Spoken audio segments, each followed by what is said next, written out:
Good Sunday afternoon, everyone. I noticed I got one person out there. That's better than none. If you have any questions that go over the study guide, make sure that you ask them. Type them out in chat, and we'll get cracking on those.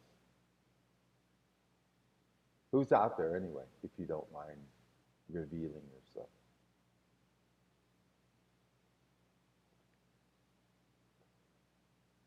We got two.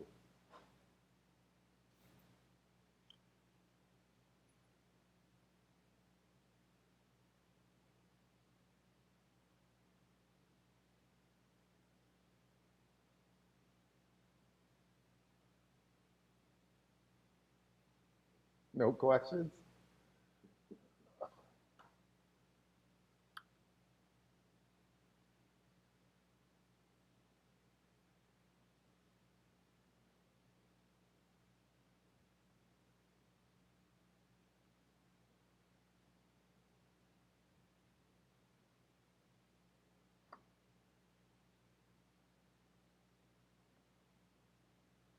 So any of those questions that are on the semester review, those are up for grabs. Or if you have any other question you want to ask, that works too. And they would just type it, and it would come up on the chat, right? Yeah. No, I see somebody. There's 3 people there now, but nobody's typing. Can you guys, here we go. First question. What were the effects of the Congress of Vienna? Well, remember, Napoleon has been defeated. They wanted to stabilize Europe. They didn't want any more wars that Napoleon unleashed on the continent, and as a result, destabilized Europe. So all these conservative guys that were running Europe at the time, after Napoleon was defeated, they just said, we're going to stabilize everything. And remember that it was still fresh in their memories that the king and queen of France were executed by these radicals, these revolutionaries. So that was part of their thinking that no way we're going to go down this road again. So Europe became very conservative as a result. It worked because they didn't have any more European wars for almost 100 years. So, that's pretty good proof that it worked all right. So hopefully that answers your question.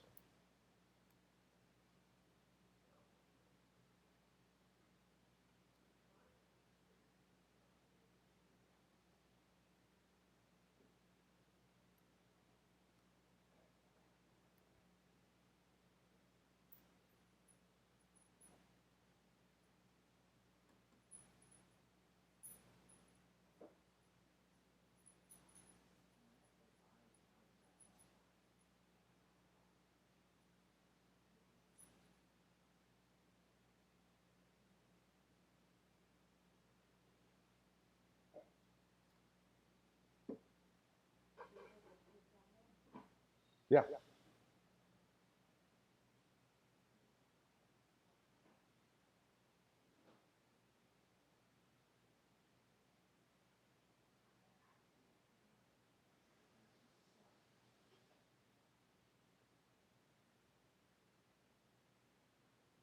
If you can hear me all right, hopefully you can.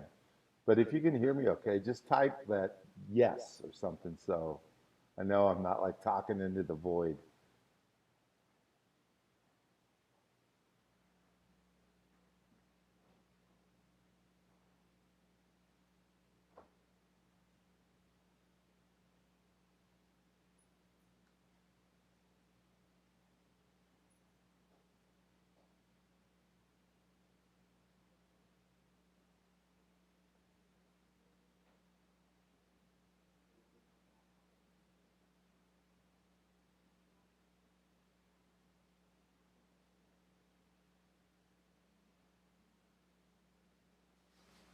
All right, good. I'm glad you can hear me this time. Well, I'm going to answer another question. Hopefully it's one that's burning in someone's mind right now. It says, number 40 says, who are Simon Bolivar and Jose de San Martin. Those are two of the guys that spearheaded the independence movement in Latin America. Remember, these two guys, they were educated and they had spent time in Europe during the period right after the French Revolution. So they were familiar with these Enlightenment ideas that said, you know, reason and every person has a lot of value. And so they took all this knowledge that they had gained in Europe and they went back to their homeland, which was South America. And these people in South America, including the two gentlemen I just mentioned, they were also impressed with what happened during the American Revolution, that the British colonists were able to throw off rule in North America. So they said, you know, this is a great idea. We should get on board with this. So both of them did, in fact, lead various independence movements in Latin America, which created the kind of the landscape of Latin America that we have today. Unfortunately, or fortunately, depending on what your viewpoint is, some of their ideas didn't play out because they saw South America as it would be a good area to recreate a United States format. They would have the United States of South America. Great idea, but once people get involved, you know, ideas have a tendency to go south. And that's what happened with these folks. People from Venezuela said, no, we're Venezuelans. And people from Argentina, they're like, we're Argentinians, we're not into that. So as a result, we never ended up with the United States of South America. It would have been kind of interesting if it would have played out. But that's just one of those things that happens, you know, the what if game when you look at history. It's always kind of fascinating. Okay, any other questions? I got three of you out there. I know one of the people out there has asked a question. Questions from anybody else? Plus, if you let me know that you are in fact watching right now and you respond in live stream, you know, some points could just like tumble down into your grade book, you know, stuff like that happens.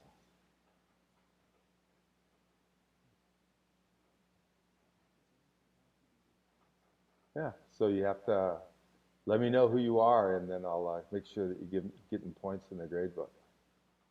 What was the Reign of Terror? The Reign of Terror was probably the most memorable thing about the French Revolution. Remember, initially during the French Revolution, the people that spearheaded the French Revolution were like, yeah, we need to have some representative government. We need to do this. We need to make France more along the American model. Remember, the American Revolution had a big impact on the French Revolution. So as a result, the French revolutionaries were initially they started off with good intentions, but revolutions like a kid with a box of matches is just ripe for trouble, and that's what happened. You had the more moderate people that spearheaded the initial revolution. They were just like swept aside, saying, get out of here. You know, the people that came to the forefront then, they wanted their pound of flesh or their ounce of blood. And so the Reign of Terror was that period where whoever was on top was rapidly changing. And if you were on top one week, you could definitely be heading towards the bottom the next week. And they went after people as enemies of the state. And probably the biggest manifestation of the Reign of Terror was a guy named Robespierre. And of anything, it was the guillotine, too. That's where the Reign of Terror came in. And remember, I talked about in class, all you had to do was say, you know, I condemn citizen Flack. He was conspiring with known anti-revolutionaries. I'd be hauled before a tribunal, and have a quick trial and then be like, oh, you're guilty. And before you know it, they throw me in jail. And a couple of days later, I'd be taking a trip in a little cart and then getting a little off the top from the shoulders up. So, that's the reign of terror, and that's the part that we still, historians still kind of latch on. And students like to look at it too. It's really interesting. All right, Justin. Justin asks, how did new scientific ideas change the way people understand the world? That's a good question. It had a huge impact on how it changed the way people view the world. Once the scientific revolution kicks into place, people start questioning all the knowledge that had existed before. The main source of knowledge and scientific knowledge before that period was the church. And people would just go along with what the church said in terms of how the planets were formed, how everything worked. Once they come up with a scientific method and they get a hypothesis, not a hypothesis, I'm drawing a blank right now. Once they come up with an idea and they test the idea, then it finds out if it's true or not. The idea, if it's disproven, they're like, well, let's keep trying until we find something that we can prove. So as a result of this questioning process, people want things proved, they say, okay, this is the way it's always been. This is the way we should always think about things. People that were alive then, especially, people that had some education, they're like, you say it's that way, but we want you to prove it. We want you to prove that to us with cold, hard facts. So I think the main nugget of that question that you asked, Justin, is that people questioned everything. They didn't accept things on face value that, this is the center of the universe or that's the center of the universe. And once people start questioning things, it just opens the floodgate for all different kinds of ideas about the way things work. Good question, because had a big impact on the way things work from that point even to now. People are very skeptical about things, even more so these days, but they don't buy into what people say. They want to see proof. Hopefully they want to see proof. They just don't accept what people say as the truth.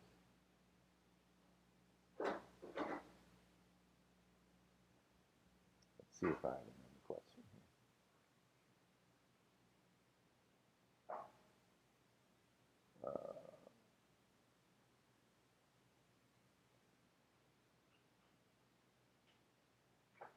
Okay, here's another one. Number 53, it says, what were the major empires of the world during the Age of Imperialism? The British. They're probably the number one power during the Age of Imperialism. The French, the Spanish. Then you have like the next tier, like the Dutch, the Portuguese. I don't know. You could actually probably, it depends if you stretch out the Age of Imperialism. You could put the Japanese there. You could even include the United States. That's looking at the Age of Imperialism over several hundred years. But the main one, probably the top tier one, would be the British. They were able to make a global empire. And as a result of this global empire, they probably had a 250-year period where they were the supreme power on the face of the earth. The Spanish had a kind of the same amount of power, but for a significantly shorter period of time when the British started coming up, and so Spanish power kind of took a dip. So it's kind of like a roller coaster. Some powers go up and down, but the British had a pretty much upward trajectory for quite a while until that waned after World War I, basically. World War I bankrupted them, and then at the end of World War II, they just couldn't even hang on to anything. So the British were the number one power.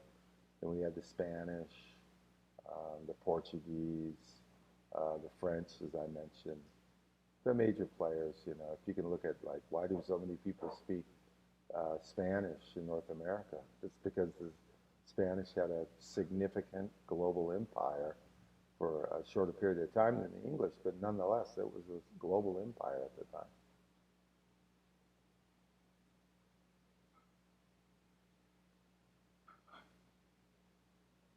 Hopefully you could hear me then, Justin.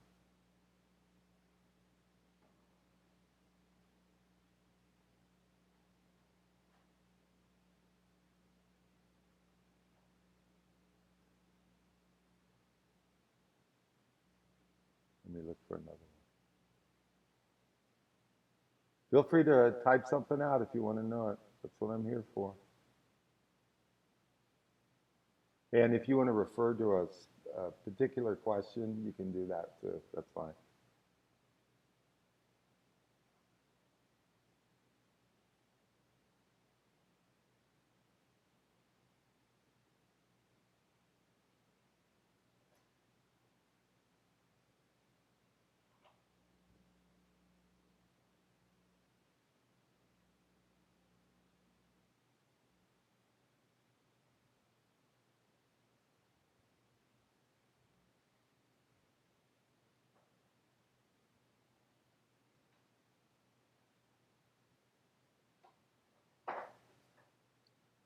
All right, Ismail has another question here.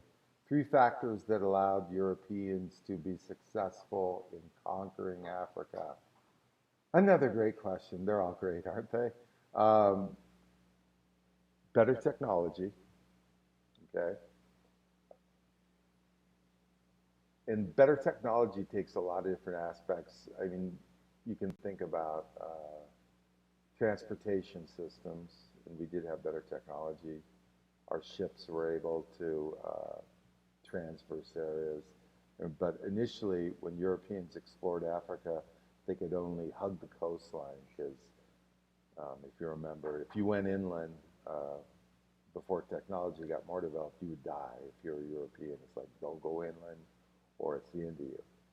That changes once medical advances occur and Europeans take certain medications where they can go inland and they won't succumb to tropical diseases. So it's technology, medication, and the trade networks that we had with the Africans too. And that helped us conquer Africa. The military hardware we had, it wasn't a question of bravery. The Africans were as brave as any European armies that faced them.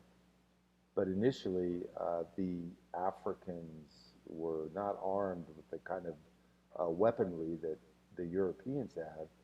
And you can be brave as anything, but if you got a spear and your opponent is armed with rifles, you know how that's going to turn out.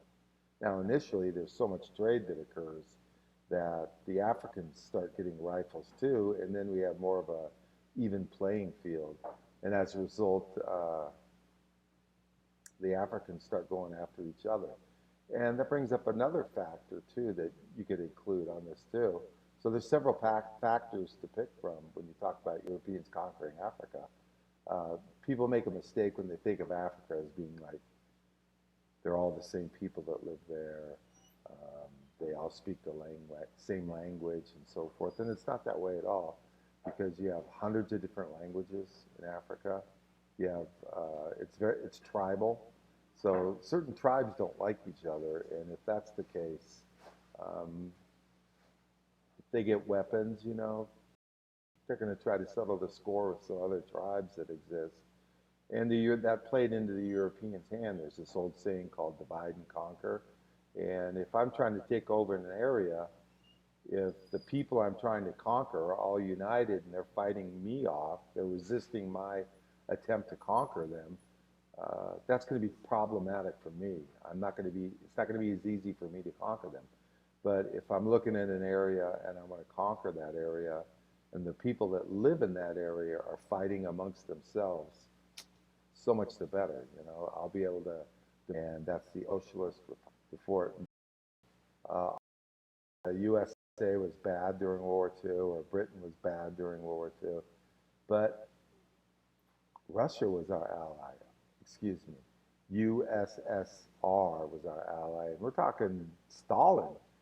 He was as much a dictator as Hitler was. Killed 20 million of his own people. So, you know, he wasn't exactly a good guy, but he was our bad guy, and it worked. You know, they did a pretty outstanding job of helping defeat Germany and killing just tons of German soldiers, which helped our guys out that fought in Europe. So it worked out well.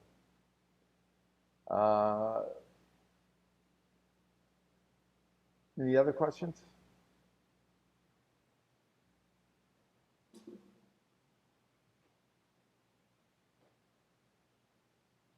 Supreme Gang. So is that a question? Who was the Supreme Gang in second semester world history? That's a good question. Some people might go, well, was it the Nazi Germany? You know, they could get some votes. Soviet Russia could get some votes. Just communism in general could get some votes. And don't forget capitalism. Capitalism could get some votes for the Supreme Gang during the second semester of world history. How did Hitler die? He actually, bizarre story, and it's one of those things I mentioned that if you ever, when you go to college and you go, I'm going to be a history major, you know, sometimes people do that, but you learn more about that stuff as they go along. We know that Hitler committed suicide. He didn't like survive and go in a submarine and lived in South America, although that's interesting, and conspiracy people like that stuff. But he shot his wife. And what a crappy husband, you know? He's married for 24 hours and he kills his wife. There's some dysfunction right there. Even before he shot his wife, which is bad enough, he poisoned his dog. His dog, of course, it was a German Shepherd, but he poisoned his dog, and I remember reading some stuff about that, the rationale behind, he didn't, of course, the Russians are boring in on Berlin. They're about ready to take over Berlin. And Hitler's like, I don't want to be captured by the Russians. They'll put me on trial, which they would have done if they would have kept him alive. I don't know. That's pretty dicey right there. So he's in his bunker. He says goodbye to all his staff. He tried his best to destroy what was left of Berlin. That didn't work out. The Russians and the Germans did a pretty good job of that on their own. So he poisons his dog with some cyanide or something. And the reason why he poisoned his dog is that he didn't want his dog to be captured by the Russians. Just think about that. What's the dog going to do? Give out secrets or something? No. So maybe in Hitler's twisted mind, he's couldn't bear the idea of his dog wagging its tail at a Russian or something. So he poisons his dog, shoots his wife, shoots himself. The guys that were still loyal to Hitler, that were still around, they drug him outside. They doused Eva Braun, or Eva Hitler, that was his wife's name. Him and her and Hitler, their corpses, throw them in a bomb shell crater, douse them with gasoline, and torture them.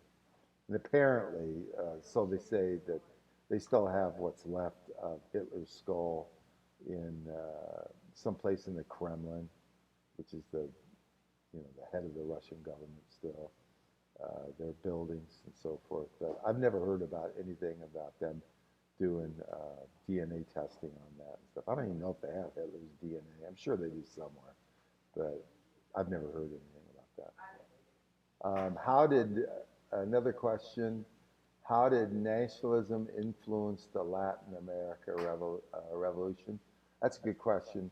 I think it had a huge impact, as much as nationalism or the desire to be independent had an impact on the American Revolution.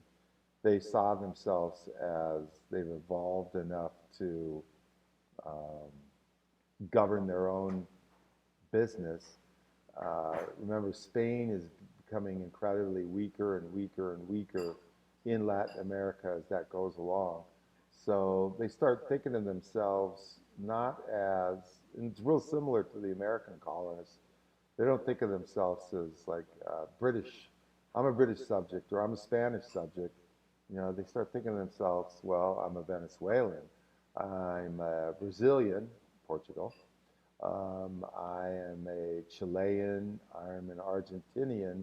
So that definitely fed into it. And as I mentioned earlier through a question that Ismail asked, uh, the reason why the United States of South America never occurred was because, you know, they didn't see themselves as blending into one unified whole. They're like, you know, you ask me what I am, I'm a Venezuelan, I'm a Chilean, I'm an Argentinian, I'm a Uruguayan, and so forth. So, you know, that's how nationalism played into that.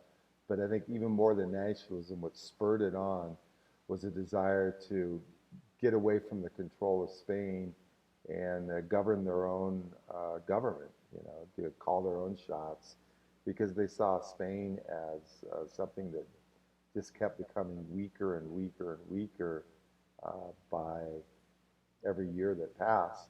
They saw how successful the American Revolution was. Basically, they wanted a piece of that action too, and they wanted to call their own shots.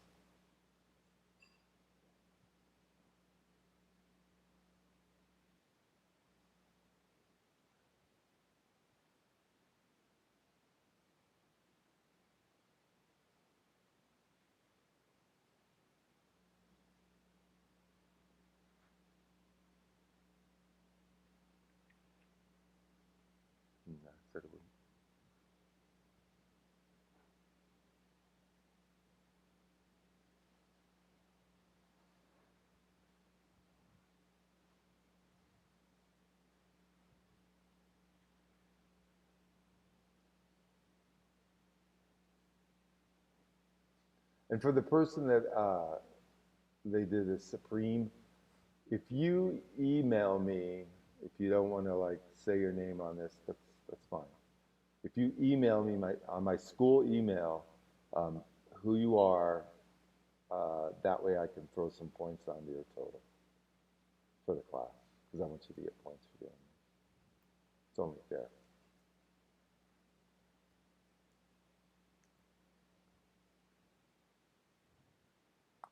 All right, maybe I'll go back. I'll look at the earlier part and I'll come up with another question just to keep things rolling. Uh,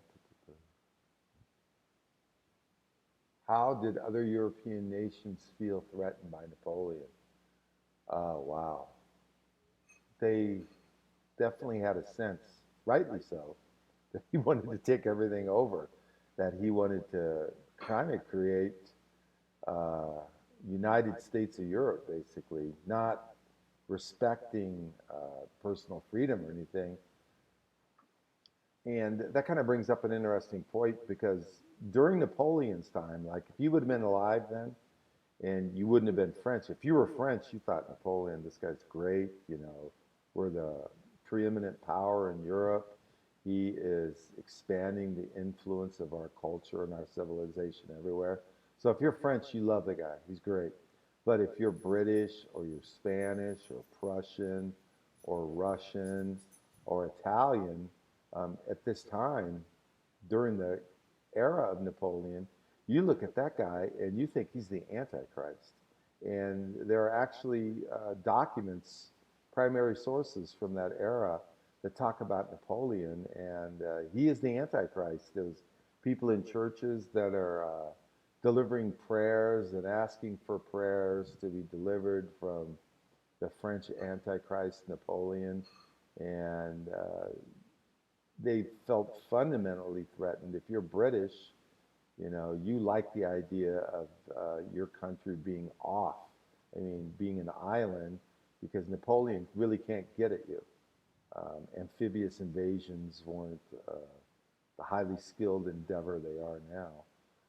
So you'd like that, but these other countries, they just thought they were going to get swept aside and be under the rule of the French system of government. Interesting thing, though, a lot of those things that the conquest of Napoleon brought actually led to the establishment of universities, uniform laws, and so forth. But the other thing they did not enjoy about Napoleon is just somebody that was going to, take over their country and tell them what to do and when to do it. I don't think anybody ever likes that very much. So that's why they saw him as a fundamental threat, that he was just going to sweep all these national identities aside, and you were just going to be a subject under Emperor Napoleon, and people didn't like that.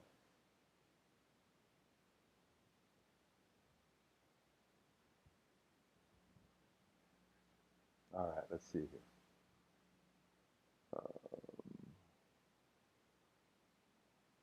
He did reign of terror.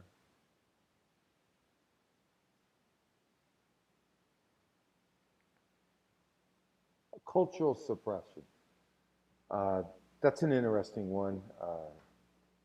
Still kind of current topic, I would say. But cultural suppression is when you have a dominant culture and it dominates because of economic power. It can be military power. Mostly it's a combination of both. And it suppresses the weaker culture. There's plenty of examples of it in U.S. history where culture is suppressed. I always think about how the Native Americans were put on the reservations in our country, and they were made to look like the predominant society, the white culture looked. They were made to go from their traditional lifestyle of being hunter and gatherers, and they were told, no, you're going to be farmers now. You're going to go to American type schools. And they actually took children from their families, cut their hair, because a lot of Native Americans had longer hair. They cut their hair, and if they ever caught these young people, I mean, like kids too, some were pretty young, ages 6 and 7, and they were punished, like physically punished, if they were heard speaking their native language and so forth. So, that's definitely an example of cultural suppression. Ooh, man, we got a lot more people here. Dante. Dante's Inferno, that's, we didn't really talk about Dante in world history, but a great writer, an Italian writer. He wrote about the Inferno, that it was this place, if memory serves me correct, it's been a long time ago, correct me if I'm wrong, that it was like purgatory, and there's a lot of artwork that Harmonius Bush did regarding Dante's Inferno that you got to check out. It's crazy. Another question that we did talk about in world history is 2 mistakes of Napoleon. He never defeated the British. That was a huge mistake because the British had the best navy, the French had the best army, and the British Navy was a problem. The inability to conquer Britain, and then Russia. This huge, Napoleon's probably #1 mistake was going into Russia and thinking that, he could deliver a quick knockout blow to Russia by capturing Moscow. And he got close, just like Hitler got close, but they didn't seal the deal. Did not seal the deal. The Russians formulated their old policy. Actually began with Napoleon, scorched earth, where they'd slaughter their own livestock and destroy their farms to deny the invader any food whatsoever. And that repeats itself, 130 years later, when the Nazis have the same idea that Napoleon did, that they were going to conquer Russia, and they did not. So They weren't able to do it. They couldn't seal the deal. So those were the two major mistakes, I think, that Napoleon made, and the Frenchman too.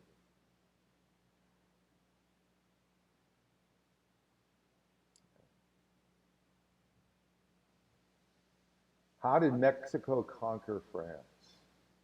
Um, Mexico conquered France because the French were trying to reestablish. This is after Napoleon's gone, and then he had some relatives. I think it was a nephew, and the nephew decided, hey, I can't get anything going in Europe, so why don't I go over into Mexico? And as a result, I'll create a French empire in Mexico. Uh, he thought he could pull this off. He could not pull it off. And as a result, he was conquered. And Maximilian, I don't know why, if that's the guy's name, I'm thinking that's his name.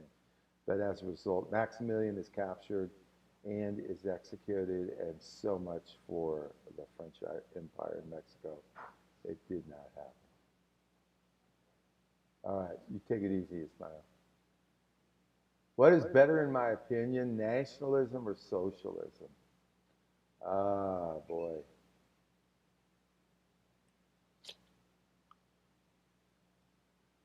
It depends. Because there's like so many shades of, you're welcome, Supreme. There's so many shades of nationalism. You can be crazy nationalism in terms of like Nazi Germany, or it can be a manageable degree of nationalism, like when somebody roots in the World Cup, they root for a country. That's good, that works. That's good to have pride in your country, but when your pride is at the expense of other people's rights and other nations, that's not good. Um, Socialism, I think we do have socialism in the United States. We have Social Security. We have some medical services that are close to socialism. Um, I don't know if socialism could really work in a really large country. It didn't work with the Russians. Of course, that was communism. There are some socialist countries around that do very well. Some of the Scandinavian countries like Finland, Sweden, and so forth, they do pretty well. Our neighbors to the north, Canada, they do pretty well. But kind of the interesting thing about Canada is they do have health care for all their citizens, but there's a huge wait time. Like if you ever get heart surgery or anything like that, a lot of times if they're Canadian citizens that have the money, they will head down to the U.S. and pay out of their own pocket to get the services from an American surgeon, because otherwise there might be too long of a wait time and it could further compromise their health. So I don't know. It's one of those opinion things. I'd probably say that I would lean towards socialism being a little better than nationalism, but it's not like a or B question. It's like all the different points between A and B. You have to look at them all. What was the role of Maximilien Robespierre in the French Revolution? Maximilien Robespierre was a guy that was there at the beginning of the French Revolution. He gets caught up in the terror. He benefits from the terror, and as a result, he falls victim to the terror. He was quite the little public speaker. He was a short little guy, maybe like 5'3", 5'4", but he was quite a powerful speaker. He got swept up in that wave of condemning people, sending people to the guillotine to be executed. Of course, what happens in the French Revolution, the group he's with falls out of favor. He's grabbed, thrown into prison. Somebody sneaks him, or it might have been before he was in prison. He tries to kill himself, and he screws that up. He puts one of those pistols in his mouth and doesn't kill himself, just blows out like half of his jaw, lives for a couple of days after that, talk about pain. And mercifully, if you can even say that about the guillotine, he's sentenced to death, and like so many people, also he is beheaded by the guillotine, and he falls victim to the terror, like a lot of people did during the revolution. But he kind of helped. He helped with the revolution getting momentum, and his death actually signals in the point where people are like, this is getting nuts. This is out of hand. And as a result, artillery officer by the name of Napoleon Bonaparte, he starts coming around and he starts getting more and more power. And eventually he does end the French Revolution, but they replaced the revolution with Napoleon's dictatorship. You're welcome, Stevie. All right, just let me know who you were so I can hook you up with some points tomorrow. Okay? Any other questions?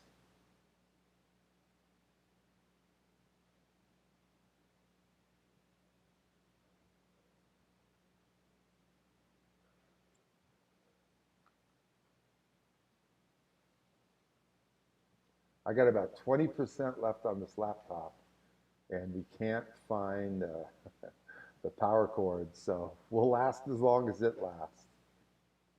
We'll stay with you to the end.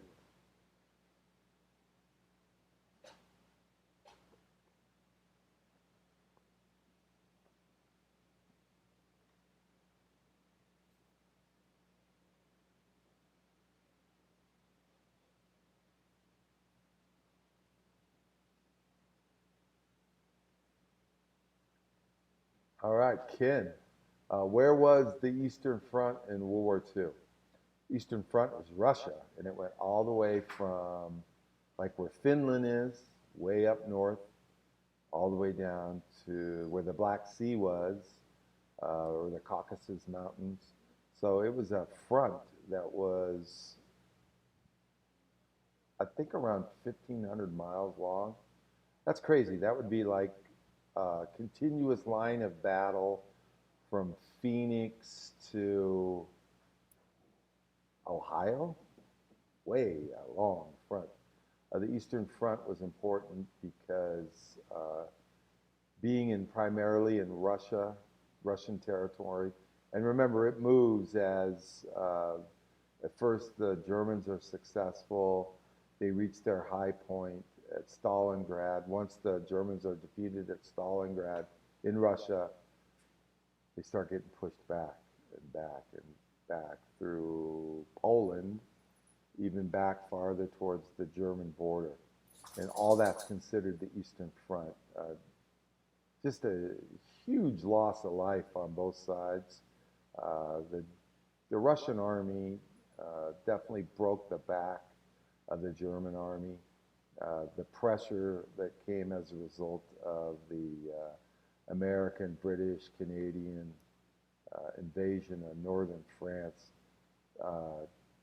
spurred things along, but it was the Russians going against the Germans that definitely broke the back of the German army in World War II. Because at that point in time, the German army was probably the most powerful army that had ever been created in the history of the world. You're welcome, Kim. Technical help. How was the North African campaign led? Depends if you're talking about the German side or the Allied side. Germans, they wanted to be successful in North Africa because they wanted to get all the way through. They wanted to get all the way through Egypt to the Suez Canal because then they could have cut off the supply of British stuff from India through the Mediterranean and then back up to England itself. So that's what the German idea was. Of course, the British knew this was important and they had to stop it. So as a result, the British put more troops into Egypt, stopped the Germans, started pushing them back. Eventually, the U.S. joins the war. We kind of do, no, we didn't kind of do. We invaded North Africa And we started pressing Germany from both sides, the British on this side, the Americans on the other, and eventually the Germans have to bail out of North Africa. So that was kind of the idea behind the campaign.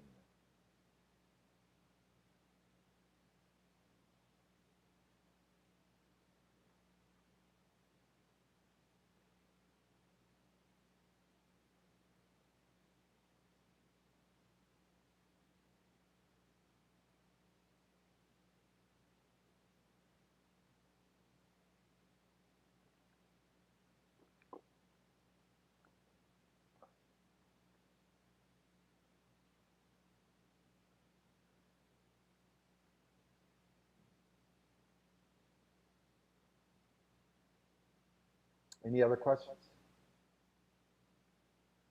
Got 17% left on the computer. I don't know what he did with the password, but it's gone. That he left it at work. His work, not mine.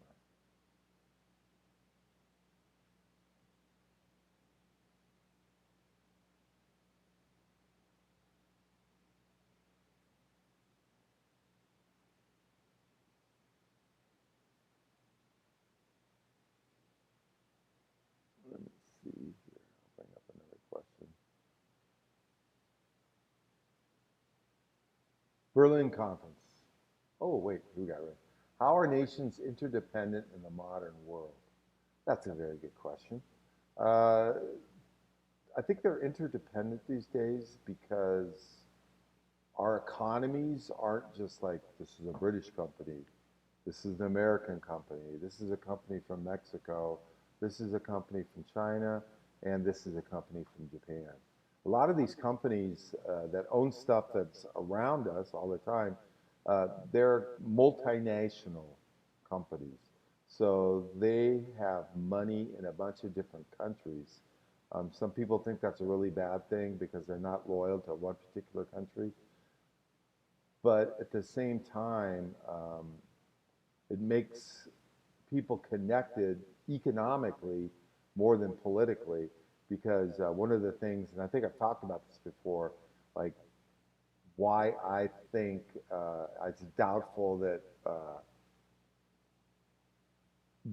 bearing any unforeseen bizarreness, uh, the U.S. will never go to war with China because we do so much business with each other. You know, if you're trading a lot of money with each other and we owe the Chinese a boat ton of money, they're not going to be like, yeah, let's go after America. Let's just burn all the money they owe us. You know, they won't do that. Why would you do that? Um, so I think that makes us dependent, interdependent on each other because we do so much business with each other. I think to even take it a step further, I think that's why terrorism is such a problem these days because it's not like, you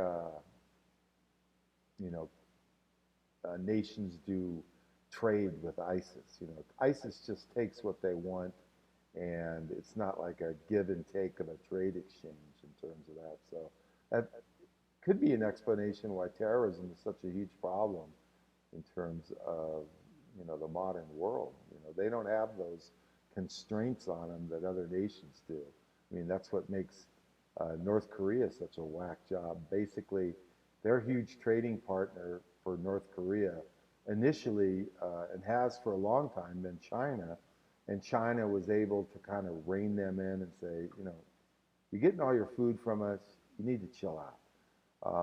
That's kind of fallen by the wayside. They still do a lot of trading with China, but there's criticism on Chinese TV of North Korea that never existed before. They would never come right out and criticize China. And North Korea does the same thing where they criticize China a lot. North Korea now is getting a lot of economic support because they are economically isolated, but they're getting a lot of economic support from our old friends, the Russians, you know, so that's kind of interesting and bears some looking at. How was the modern country of Israel founded?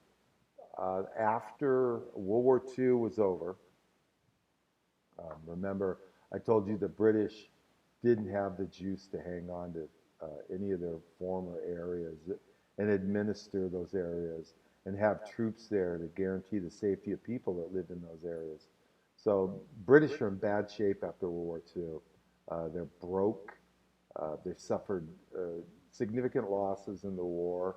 They have to rebuild their country, and they're like, we're cutting India loose, we're cutting Pakistan loose, we're cutting Palestine loose. And the British were in charge of Palestine, and that's the area known as the Holy Land. So the British are like, we're getting out. We're getting out on someday in 1940. I think it was June 1st, 1947, maybe. And so they said, at this point in time, we think Israel should have their own country because of what happened during the Holocaust. These people have suffered enough. So we're going to take some area away from the Palestinians, and we're going to let Israel form their own country.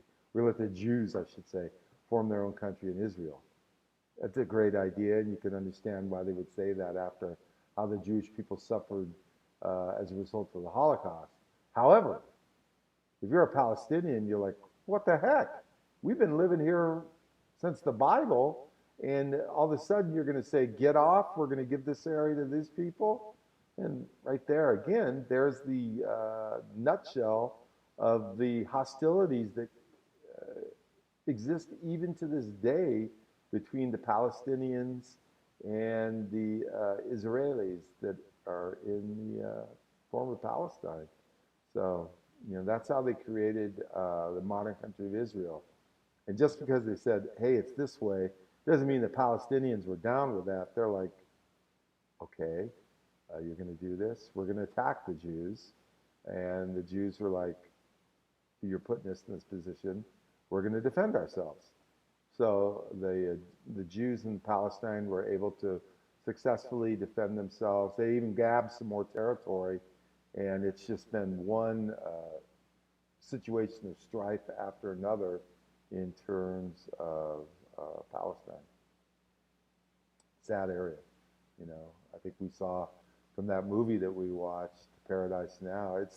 There's no easy answers when you look at the Palestinian region, There's a lot of victims and a lot of people are suffering, but there's not a lot of easy answers when it comes to that place. That's a good question.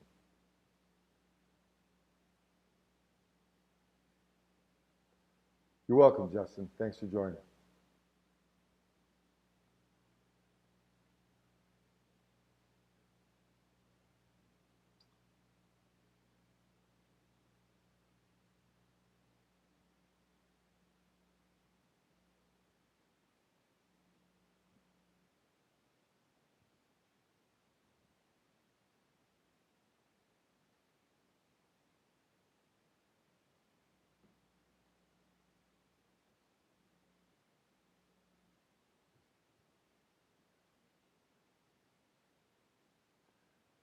How did the post-World War II world help cause and shape the Korean War?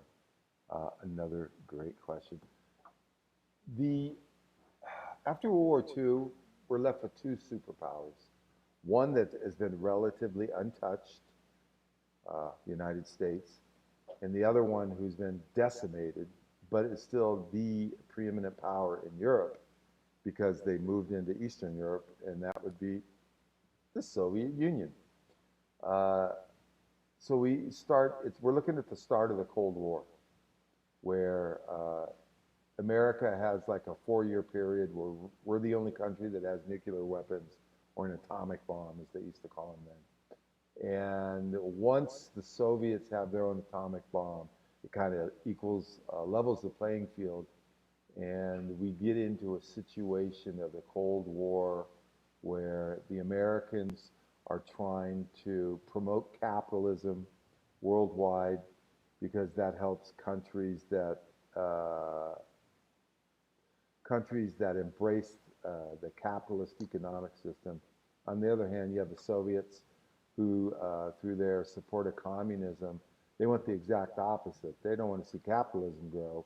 They want to see communism grow. And through doing that, you have two systems that are knocking heads together. The first time they come into direct conflict is during Korea. Remember, Korea has a lot of influences in terms of communism. Korea was split after World War II, communist north, capitalist south. As a result, that's an area of tension, just like it is now. And that helps lead to the outbreak of the Korean War when North Korea does this rapid invasion of South Korea, almost pushes South Korea and the UN forces that are there, including some American forces that were hastily dispatched from occupation in Japan, and hem them in the Pusan perimeter. They hang on. MacArthur does this daring move where he does an amphibious invasion, and they start pushing the North Koreans back, back, back up the peninsula, almost to the point of the Chinese-North Korean border. Boom! All of a sudden, China becomes involved. They ship hundreds of thousands of men. They push the Americans and the UN forces basically to the line that separates North Korea and South Korea these days. And that was the first hot part of the Cold War. Korea, Vietnam, and a bunch of other little proxy wars that pop up. Those are probably the most famous ones, Korea and the Vietnamese War, as a result of Cold War conflicts that get pretty hot for the Cold War. That's an excellent question.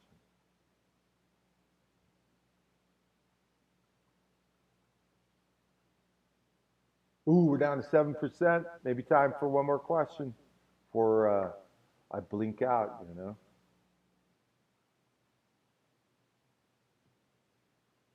Well, if it should die before 7%, I want to tell you how much I appreciate those that joined us to do this. It says a lot. It means a lot to me.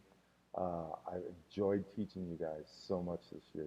Great class, really great class. Fantastic people. Last question. What is the importance of the 38th and 17th parallels in the Korean-Vietnam War? I would say that, thank you for that, that's nice. 38th parallel is the arbitrary line that they said this is the separation of the north and southern parts of Korea. The 17th parallel is further south, of course, and that's the demarcation of North Vietnam and South Vietnam. There's like no natural features that say, oh yeah, there's a mountain range there, we should just make the border there. No, they're just arbitrary lines that some politicians came up with, and so that's what they did. And as a result, you know, there was those areas were heavily fought over and constantly invaded. Vietnam was pretty different than South Korea and North Korea because in Vietnam you have the heavy emphasis of guerrilla warfare, and I just think, in my own opinion, that the Vietnam War was a lot messier than the Korean War was. I mean, war is horrible. It's destructive. It causes broken families and disruption in human lives. I mean, there's nothing good about it. But, that's what I'd say. They were just arbitrary dividing points that politicians somewhere came up with. I am at 2% now. So what I'm going to do, again, I thank you for being involved in this. I'm going to shut this down before the computer totally dies. And I will see you tomorrow. You guys are fantastic.